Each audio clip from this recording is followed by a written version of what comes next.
Bonsoir et bienvenue à tous dans Reportage Express. Aujourd'hui, nous allons nous pencher sur la Bolivie et plus particulièrement sur la feuille de coca. En Bolivie, la feuille de coca est une plante traditionnellement consommée dans les Andes probablement depuis au moins 5000 ans. Cette feuille considérée sacrée par une partie de la population permet la production de thé, sucreries et pâtes de dentifrice. Mais à quelle réalité économique répond l'évolution de la production de la feuille de coca en Bolivie? La feuille de coca pèse depuis longtemps dans l'économie bolivienne, mais quel est ce poids? A-t-il grandi dans le temps? Nous reviendrons sur ce sujet et avec notre invitée spéciale, Estelle Imbert. La feuille de coca. L'Erythroxylum coca, plus connu sous le nom de coca, est une plante particulièrement cultivée en Amérique du Sud. Elle fait partie de la famille des Erythroxylacées. Elle joue un rôle important dans la culture andine à travers ses utilisations rituelles ou médicinales. La cocaïne est extraite de ses feuilles. Elle est appelée mama inhala en langue quechua. Mais où est cultivée cette plante? La coca est une plante qui se trouve dans les Mingas de La Paz et dans le Chapare. Elle vit environ de 40 à 50 ans et donne aux cultivateurs 4 à 5 récoltes par an. La récolte est apparemment un moment très apprécié des cultivateurs.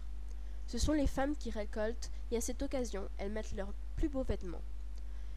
Les hommes, quant à eux, surveillent la récolte pour voir si tout se passe bien. Ces récoltes, ce sont des moments très festifs.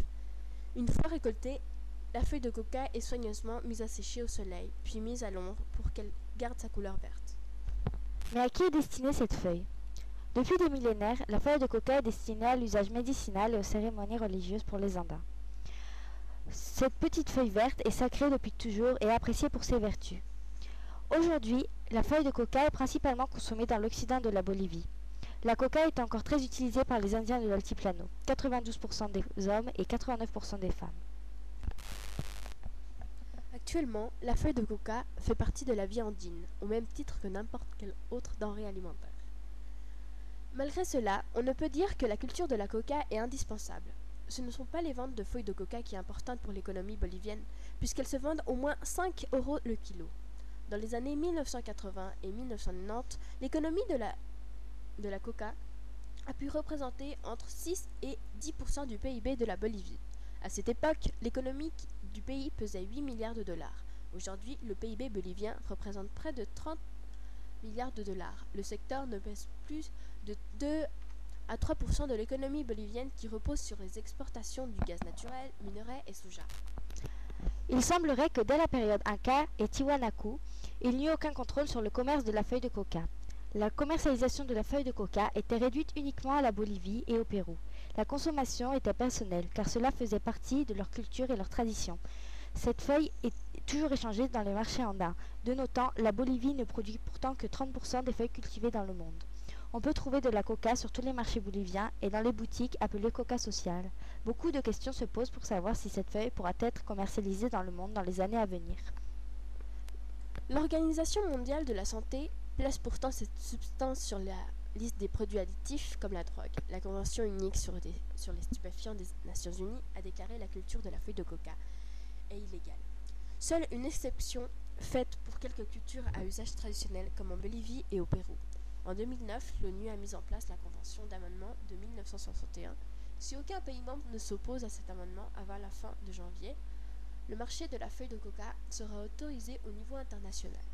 Par contre, les États-Unis s'opposent à cet amendement car ils sont les premiers consommateurs de cocaïne au monde. Pour les Américains, la feuille de coca est une drogue dangereuse et donc l'interdisent à sa production et à sa consommation. Bonsoir Estelle Imbert. Bonsoir la Scientas. Donc nous venons de voir votre reportage qui est daté du mois dernier. Oui, effectivement, sur l'alcool, les jeunes. D'ailleurs, je me demande toujours comment ils peuvent en consommer autant, comme je le disais dans mon reportage. Et comme dit Platon, le vin et le lait des vieillards. On pouvait méditer là-dessus, vous n'êtes pas d'accord? Mhm, très intéressant. Effectivement, on ne parlait pas de l'alcool, mais sinon de la feuille de coca. Ah, Oui. Bon, comme je le disais, un reportage sur lequel vous évoquez la production de la feuille de coca, un sujet très intéressant, qui est d'ailleurs très peu connu ici en Europe. oui, bien sûr. Je vais vous poser quelques questions Oui, je vous à écoute. propos. Bien sûr. Donc, pensez-vous que la feuille de coca pourrait-elle être un jour mise en vente sur le marché international? Eh bien, écoutez, seul Dieu le sait, mais Bien sûr. nous pouvons supposer qu'un jour elle sera peut-être prise en compte et mise en vente sur le marché international, mais pour l'instant il n'y a aucun espoir car la Convention de Vienne de 1961 qui avait mis donc une loi interdisant la commercialisation et la consommation de la feuille de coca. Et comme les États-Unis ne sont pas d'accord aussi avec cette loi, vu qu'ils consomment beaucoup de cocaïne, mais ils ne veulent pas, comment dire, ils ne veulent pas non plus que la feuille de coca soit commercialisée. Car ils considèrent que la coca est comme une culture Voilà, comme illégale. une drogue, voilà, comme une drogue. Alors que pourtant, ils ont réussi à faire passer une loi justement dans cette convention de 1961. Ils ont réussi à faire passer la loi que le coca, même sachant qu'il contenait le Coca-Cola, sachant qu'il contenait de la feuille de coca, ils pouvaient le commercialiser n'importe où et qu'il pouvait se consommer n'importe où, alors que la feuille de coca ne peut toujours pas se consommer et est encore critiquée quand elle est consommée ici en Amérique du Sud. Oui, bien sûr. Donc, pourquoi l'ONU devrait-elle retirer la feuille de coca de la liste des stupéfiants? Eh bien, la feuille de coca, comme on le sait, elle est utilisée par énormément de Boliviens. Et, Principalement dans les Andes? oui, dans les Andes, à Santa Cruz. À Santa Cruz, oui, bien sûr. Il y a beaucoup de cultivateurs et de consommateurs de cette feuille de coca. Et donc, ils l'utilisent pour le travail, pour des raisons Médicinales, voilà. bien sûr. Et avant, donc ils l'utilisaient pour Des cérémonies religieuses. Voilà, pour la déesse Pachamama et tout ça. Et ils l'utilisent encore quand ils vont sur les routes de la mort, ils font des offrandes par exemple. Merci Stella d'être venue et d'avoir répondu à mes questions. Merci à vous, Nessie Antaz, de m'avoir accueilli ici sur ce plateau. Merci à vous, chers téléspectateurs, d'avoir suivi ce reportage express et à bientôt.